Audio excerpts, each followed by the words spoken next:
উত্তৰ গুৱাহাটী শংকৰদেৱ শিশু নিকেতনত অভিভাৱকৰ হাল্লাবোল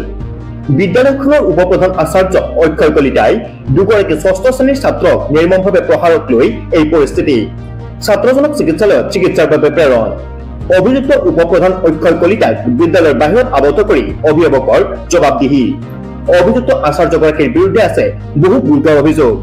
বিদ্যালয়ৰ ছাত্ৰী প্ৰস্তাৱগড়লৈ গ'লে ভিডিঅ' কৰাৰ অভিযোগ শিক্ষাৰ্থীৰ অভিভাৱকসকলে অভিযুক্ত শিক্ষকজনক ইস্তফা দিবলৈ দাবী কৰে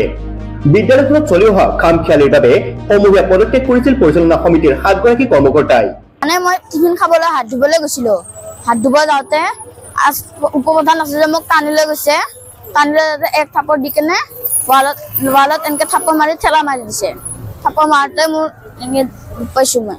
আৰু তোমাক কিবা বেলেগ কিবা গালি পাইছে নাই পাৰা এতিয়া তোমাক তুমি ক'ত কপালত বেয়া দুখ পাই গলা গাটো বেয়া লাগি গৈছিল না কমপ্লিট এই পিছত জনালা নাই পিছত বাকী আচাৰ্যবিলাকক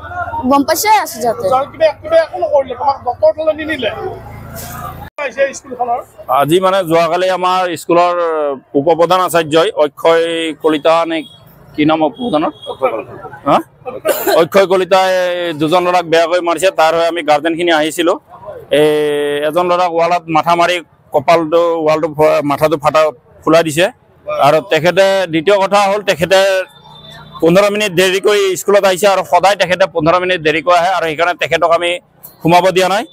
তেখেতক আজিৰ পৰা স্কুলত আহিব নালাগে বুলি কৈছোঁ তেখেতক কৈছোঁ আমাৰ স্কুলত আপোনাৰ দৰে টিচাৰৰ দৰকাৰ নাই তেখেতে গৈ শিশু শিক্ষা সমিতিত কমপ্লেইন কৰি তেখেতে বেলেগ স্কুল বাছি লৈ তেখেতে বেলেগ স্কুলত যাবলৈ আমি অনুৰোধ কৰিছোঁ আৰু তেখেতক কৈছোঁ যে দ্বিতীয় দিনা যাতে তেখেতক আমি নৰ্থ গুৱাহাটী শংকৰদেৱ শিশু নিকেতনত দেখা নাপাওঁ গাৰ্জেন ফালৰ পৰা চব গাৰ্জেনে সেইটোৱে কৈছে যে তেখেতে আৰু আহিব নালাগে তেখেতে ইয়াতে আপুনি আমাৰ ইয়াৰ যিখিনি টিচাৰ আছে সেইখিনিয়ে চলাব স্কুল গতিকে সেয়ে কৈছে গাৰ্জেনে তেখেতৰ ওপৰত মানে সকলো গাৰ্জেনে মানে কি ভয় সোমাই গ'লগে আৰু তেখেতে ছোৱালীবিলাকক বাথৰুমত সোমালে ভিডিঅ' কৰে ফটো মাৰে আৰু ল'ৰাবিলাকক কেতিয়াবা মাৰে বেয়া কৰি সেইবিলাকো আগতে বহুত কমপ্লেইন আছিল তেখেতক আগতে আমি কৈছিলোঁ তেখেতে কৈছিল মই ঠিক আছে দ্বিতীয়বাৰ মই ভুল নকৰোঁ বুলি তেখেতে আজি 4 নম্বৰ বাৰমান হ'ল ভুল কৰাটো আৰু সেইকাৰণে তেখেতক আমি আজিৰ পৰা স্কুলৰ পৰা পুৰা বহিষ্কাৰ কৰি দিছোঁ স্কুলত আৰু তেখেতক আহিব নালাগে বুলি কৈছোঁ উত্তৰ গুৱাহাটীৰ পৰা দীপেন্দ্ৰৰ report news 365 Stay informed, stay ahead. News Any 365